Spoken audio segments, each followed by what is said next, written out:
Hello friends, how are you all? I hope you all are doing great and studying regularly. So in this class we are going to study the concept of UBI, that is Universal Basic Income. In the previous class we saw that how can we make the anti-poverty program more effective. And today we are going to study about Universal Basic Income, that is UBI. So India is looking at a radical idea for reducing poverty, that is free money for everyone, no strings attached. Okay. The Ministry of Finance's annual survey of economy explored how the country might replace its various welfare programs with a universal basic income or a uniform stipend paid to every adult and child, whether poor or rich. So, guaranteeing all citizens enough income to cover their basic needs would promote social justice. That is what the survey says, and empower the poor to make their basic to make their own economic choices. Okay, so it would be easier to administration than India's current anti-poverty program, which are plagued by waste, corruption and abuse. Okay, this UBI is an old idea that is enjoying a revival as government look to revamp their safety nets. Finland launched a pilot project in the previous year, okay, and localities in Canada and the Netherlands have also announced experiments. Voters in Switzerland considered and rejected a minimum income proposal last year. But if we talk about India, the idea is especially appealing because of the weakness of existing welfare program. Because of weakness of existing welfare program. Okay, due to this reason, this idea is appealing to India. Okay, welfare program which largely take the form of subsidy paid to sellers of grain, fuel, fertilizer and other essentials. By making everyone eligible, a universal basic income obviate the messy task of identifying who is and who isn't in the need of assistance. When you give single income to everyone, though, so there is no need to identify that who is the most needy one or who doesn't need the at all. Okay, so it alleviate that problem also. Okay, and by paying money directly into their bank account, it would allow India to do away with the vast administrative machinery currently needed to supply the poor with cheap wheat, rice, and other goods. Okay, so there is no need for administration also if this comes into power. If I talk about the statistics about previous welfare program, about one third of the grain set aside for India's food welfare program has never reached the intended beneficiaries in 2012. Also, you can see there are lots of ghotala going on in the economy. There's very much, so basically these all welfare program, they are just stems of corruption. Also, as per one economic survey also, many districts with the largest concentration of poor residents receive less than proportional share of spending under the sixth largest welfare program. So obviously this idea has also attracted many criticism also, though which the economy surveys largely dismisses. Okay, so it is dismissed by the economy survey to the large extent. And the main counter argument was that financial aid won't encourage, sorry, there it will come, discourage. Financial aid won't discourage recipients from working. Okay. Since this idea of UBI has lot of criticism, but the economy surveys largely dismisses it. Okay, it largely said that it is still good for the economy.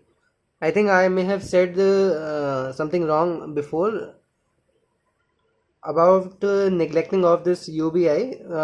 The main thing was that it has lot of criticism, but when we did the economy survey, is it largely dismisses that criticism. Okay, so basically the economic survey suggested the universal basic income. Okay, and it cites one study from 2015 based on welfare program in 6 developing countries, which suggested, okay, these were their argument, that financial aid won't discourage recipient from working. Okay, so if I said something wrong earlier, so I make it correct here. Okay, so I'm saying it, this is the correct one which I am saying now. And also the survey point in Madhya Pradesh found that the farmer used their free money to invest more in cultivating their crops. The survey also argues that the paying a basic income directly into bank account would encourage more people to use formal financial services, which would help banks in expanding. Okay, though, if I talk about in short run, India's underdevelopment financial infrastructure could make it hard for many people to access their entitlement, but in the long run, it may be beneficial. And according to the World Bank, there are only around 20 ATMs for every 20 ATMs for every 1 lakh adults in India. Okay, and compared to 70 in South Africa and 1014 in Brazil and 132 in UK. Okay, you should check the current status also. I think this is older, so you check the current status. What is the current status now? It obviously may have increased due to the growth in India. So when it comes to estimating the fiscal cost of a basic income, the economy survey first looked for the level of stipend that would bring everyone but India's very poorest above the poverty line of 893 rupees or $13 per month. That amount works out to be 7620 rupees a person each year. Okay, but even if the stipend is paid out to only 75% of the population, making it not quite universal, the total cost of government comes to 4.9% of the India GDP.